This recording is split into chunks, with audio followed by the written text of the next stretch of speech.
ஓம் ஞானமூர்த்தீஸ்வர சமேத முத்தாரம்மனை போற்றி. அனைவருக்கும் வணக்கம். அனுபவம் மற்றும் மறுவாக்கு ஜோதிடர் செந்தில்குமார் முத்தாரம்மன் பேசுகிறேன். இந்த பதிவில் மிதுன ராசி மற்றும் மிதுனம் லக்னத்தில் பிறந்த அன்பருக்கு பாதகம் சம்பந்தப்பட்ட விஷயத்தை அரங்கித்திற்கு உண்டான கிரகம் யாருன்னு பார்த்தீங்கன்னா குரு பகவான். அதே சமயத்தில் மாரகம் சம்பந்தப்பட்ட விஷயத்தை அரங்கித்திற்கு உண்டான கிரகம் யாருன்னா செவ்வாய் பகவான். அப்போ உங்கள் ஜாதகத்தில் செவ்வாய் குரு இந்த இரண்டு கிரகங்கள் சம்பந்தப்பட்ட உணவுப் பொருட்களை உங்களுடைய சமையல் அறையில் நீங்கள் நிறைய வாங்கி வைக்காமல் தேவைக்கு ஏற்றாற் போல் நீங்கள் வாங்கி வச்சு அதை அன்னன்னைக்கு தேவைக்கு ஏற்ற மாதிரி புழங்கி பாருங்கள். உங்களுக்கு குருவால் கிடைக்கக்கூடிய அந்த பாதகத்தை நடக்காமல் செவ்வாயால் வரக்கூடிய மாரகம் சம்பந்தப்பட்ட விஷயம் உங்களுக்கு அரங்கேறாமல் இரண்டு கிரகங்களும் உங்களுக்கு யோகத்தை கொடுக்க ஆரம்பிக்கும். ஏன் அப்படின்னு கேட்டிங்கன்னா, ஒரு நல்ல விஷயமோ கெட்ட விஷயமோ தன்னால் அது உருவாகிறதில்ல, நம்ம தான் உருவாக்குவோம். பாதகமான பொருள் அப்படின்னு கேட்டிங்கன்னா குரு, மாரகமான பொருள் அப்படின்னு கேட்டிங்கன்னா செவ்வாய். அப்போ இந்த இரண்டு விஷயங்கள் சம்மந்தப்பட்ட பொருட்களை நீங்கள் சமையல் அறையில் தேவைக்கு ஏற்ற மாதிரி யூஸ் பண்ணிக்கணும். நம்ம என்ன பண்ணுவோம்னா, குரு அப்படிங்கிறது இனிப்பு, பாதகம் சம்மந்தப்பட்ட பொருள். அப்போ என்ன பண்ணுவோம்னா, குழந்தைகள் ஆசைப்படுது அப்படிங்கிறதுக்காக ஸ்வீட்டு, லட்டு, பூந்தி, சரிங்களா, இப்படி நிறைய பொருட்கள் இனிப்பு சார்ந்த பொருட்களை வாங்கி வீட்டில் ஸ்டாக் வச்சு குழந்தைகள் கொடுக்கறது, நீங்கள் சாப்பிட்றது, இது போன்ற விஷயம் நம்ம செஞ்சுக்கிட்டே இருப்போம். குருவை தூண்டிக்கொண்டே இருப்போம். அதே சமயத்தில் குரு அப்படிங்கிறது பூஜை அறை சம்மந்தப்பட்ட பொருட்கள். அப்போ நம்ம வீட்டில் வாரத்தில் ஒரு நாள் வாரத்தில் ஒரு நாள் நம்ம பூஜை போட்டு சாமி கும்பிடணும் அப்படிங்கிறக்காக, சாமிக்கு நெய்வேத்தியம் படைக்கணும் அப்படிங்கிறக்காக கொண்டக்கடலை, அதாவது சுண்டல் என்று சொல்லக்கூடிய கொண்டக்கடலை, அச்சு வெல்லம், கரும்பு சர்க்கரை, இது போன்ற இனிப்பு பொருட்களை இறைவனுக்கு நெய்வேத்தியம் படைக்கணும் அப்படிங்கிறக்காக நம்ம நிறைய வாங்கி வச்சுருப்போம். வீட்டில் வச்சு தேவைக்கேற்ற மாதிரி யூஸ் பண்ணிட்டு இருப்போம். அப்படி நீங்கள் வாங்கும் பொழுது அங்கே குரு பகவான் உங்களுக்கு பாதகம் சம்பந்தப்பட்ட விஷயத்தை தூண்டிக்கொண்டே இருப்பார். ஏன் அப்படின்னு கேட்டினா, பாதகமான பொருள் சம்பந்தப்பட்ட விஷயத்தை நீங்கள் அளவுக்கு அதிகமாக நீங்கள் வாங்கி வைக்கும்போது அந்த கிரகத்தின் தன்மைகள் அங்கே அப்படித்தான் செயல்படும். அப்போது நீங்கள் அதை என்ன பண்ணலாம்னு கேட்டிங்கன்னா, உங்கள் வீட்டுக்கு நீங்கள் ஸ்வீட் வாங்கணும்னு ஆசைப்பட்றீங்க. இன்றைக்கி எவ்வளோ தேவை, இன்றைக்கி நாளைக்கு நான் 2 நாளில் முடிஞ்சு போமா, ஒரு 1/2 கிலோ ஸ்வீட், ஒரு 1 கிலோ ஸ்வீட் வாங்குறீங்க, அவ்வளோதான். ஒரு லட்டு வாங்குகிறோம், வீட்டில் 10 பேர் இருக்கிறாங்க, ஒரு 15 லட்டு வாங்குகிறோம், ஒரு நாள் சாப்பிட்றோம், அடுத்த நாள் கொஞ்சம் சாப்பிட்றோம், அவ்வளோதான். அன்னன்னைக்கு நீங்கள் தேவைக்கேற்றாற் போல் அந்த குரு என்று சொல்லக்கூடிய லட்டு சம்பந்தப்பட்ட இனிப்பு பொருட்களை நீங்கள் அதை அளவுக்கு அதிகமாக யூஸ் பண்ணாமல் தேவைக்கேற்றாற் போல் நீங்கள் வாங்கிட்டு அன்னன்னைக்கு தேவைக்கேற்ற மாதிரி வாங்கிட்டு நீங்கள் வச்சுட்டீங்க அப்படின்னாச்சுன்னா, உங்களுக்கு குரு பகவான் அங்கே பாதகத்தை செய்ய மாட்டார். ஏன்னா குருவை நீங்கள் சாப்பிட்டுட்டு டிஸ்போஸ் பண்ணிடுறீங்க, சரிங்களா, வீட்டில் சேர்த்து வைக்கல, அதனால அது பிரச்சனை கொடுக்காது. ஏன்னா பாதகம். அடுத்து பார்த்தீங்கன்னா, பூஜை சம்பந்தப்பட்ட விஷயத்தில் இறைவனுக்கு நெய்வேத்தியம் பண்ண படைக்கணும் அப்படிங்கிறதுக்காக கொண்டக்கடலை, மண்டை வெல்லம், அச்சு வெல்லம், சரிங்களா, இது போன்ற பொருட்களை ஒரு 5 கிலோ வாங்கிட்டு வச்சுருப்போம். வாரம் டெய்லி போய் எங்கே போய் கடையில் வாங்குறது அப்படின்ட்டு, அதுவும் தவறு.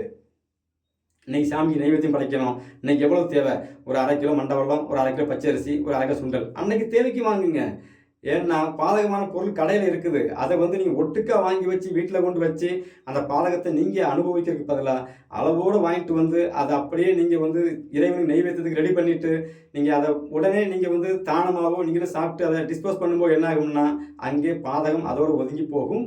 பாதகத்துக்கு பதிலாக குருவால் வரக்கூடிய யோகங்கள் கிடைக்கும். இது குரு பகவான் சம்பந்தப்பட்ட பொருட்கள்.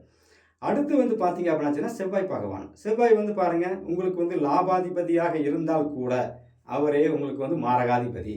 அப்போ என்ன பண்ணுவார் செவ்வாய்னா என்ன, ஏதோ ஒரு வகையில் குடைச்சல் கொடுத்துக்கிட்டே இருப்பேன். 6ஆம் அதிபதியில் உங்கள் கணத்துக்கு ஏதோ ஒரு வகையில் கடன் சார்ந்த விஷயத்தையும் பிரச்சனையும் கூட்டுக்கே சம்மந்தப்பட்ட விஷயங்களையும் அசிங்க அவமானங்களையும் தேவையில்லாத வாக்குவாதங்களையும் உங்களுக்கு தூண்டிக்கிட்டே இருப்பார் செவ்வாய் பகவான். அப்போ இந்த விஷயம் உங்களுக்கு அரங்கேறாமல் இருக்கணும்னா நீங்கள் செய்யக்கூடிய விஷயங்கள் என்ன? முதல்ல தோரம் பருப்பை ஒரு 4 கிலோ வாங்கினேன், 10 கிலோ வாங்கி வச்சுருக்கேன் ஒரு மாதத்துக்கு அப்படின்னு சொல்லி வாங்கி வைப்பதை விட, இன்றைக்கி 1/2 கிலோ தோரம் பருப்பு தேவை வீட்டுக்கு குழம்புக்கு, அதை மட்டும் நீங்கள் வாங்கி யூஸ் பண்ணி பாருங்கள், மிகப்பெரிய மாற்றத்தை கொடுக்கும். அடுத்து செவ்வாய் அப்படிங்கிறது வரமிளகாய், வத்தல், அந்த வத்தல் பொடி, வத்தல் சம்பந்தப்பட்ட பொருட்கள் தேவைக்கேற்ற மாதிரி நீ தான் 100 கிராம் 50 கிராம் பாய் கிடைக்குது, இன்றைக்கி எவ்வளோ தேவையோ அதுக்கேற்ற போல் நீங்கள் வாங்கி யூஸ் பண்ணும் பொழுது அங்கே செவ்வாய் பகவானால் வரும் அந்த 6ஆம் இடம் பிரச்சனைகள் உங்களுக்கு வராது.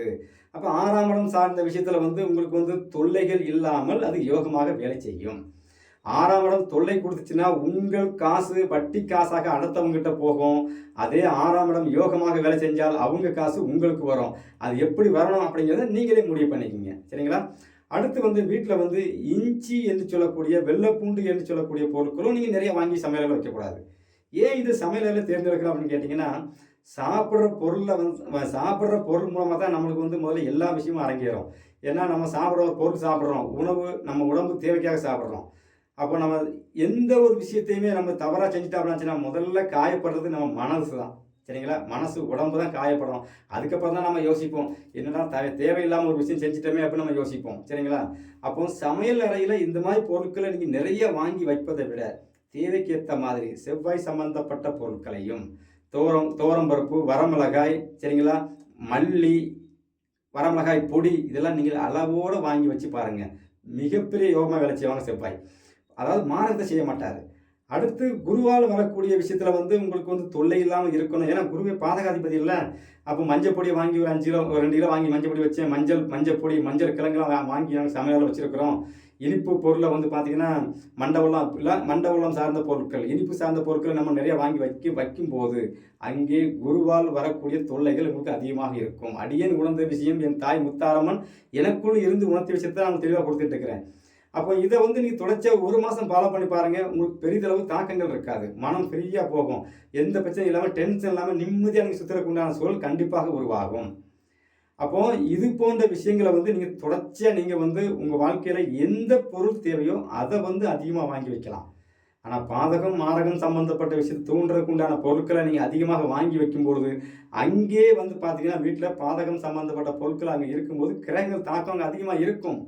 அதனுடைய தாக்கம் உங்களுக்கு வந்து பாதகத்தையும் மாரகத்தையும் தூண்டும்.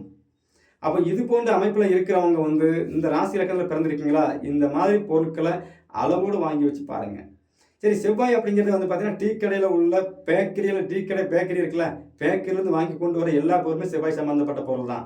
அப்போ பேக்கரிலேருந்து நம்ம வந்து இன்றைக்கி ஒரு கேக்கு வாங்கிட்டு வந்துட்டோம், 1/2 கிலோ வாங்கிட்டு வந்துட்டோம்னு சொல்லி 2 கேக்கு தின்னுட்டு மீதி வீட்டில் ஃப்ரிட்ஜில் வச்சேன் நாளைக்கு எடுத்தேன் அப்படிங்கிறத விட தேவைக்கேற்ற மாதிரி வாங்குங்க. ஒரு டீ வாங்க போகிறீங்க, டீ வாங்கிட்டு வரீங்க, பண்ணு வாங்கிட்டு வரீங்க, இன்றைக்கி ஒரு பண்ணு தேவையா, ஒரு பண்ணு வாங்குங்க, ஒரு பாக்கெட் பண்ணு வாங்கி வீட்டில் வைக்காதுங்க அப்படிங்கிறது தான் இது கான்செப்ட். அப்போ இது போன்ற விஷயங்களை நீங்கள் தவிர்த்து விட்டு உங்களுக்கு யோகமான பொருட்களை நீங்கள் அதிகமாக வாங்கி வைப்பதன் மூலமாகவும், யோகம் இல்லாமல் பிரச்சனை தரும் பொருட்களை தேவைக்கேற்ற மாதிரி நீங்கள் வாங்கும்போது உங்களுக்கு பிரச்சனைகள் வராது. சரிங்களா? எல்லோருக்கும் என் தாய் முத்தாரம்மன் அருள் பரிபூரணமாக கிடைக்கட்டும். நன்றி, வணக்கம்.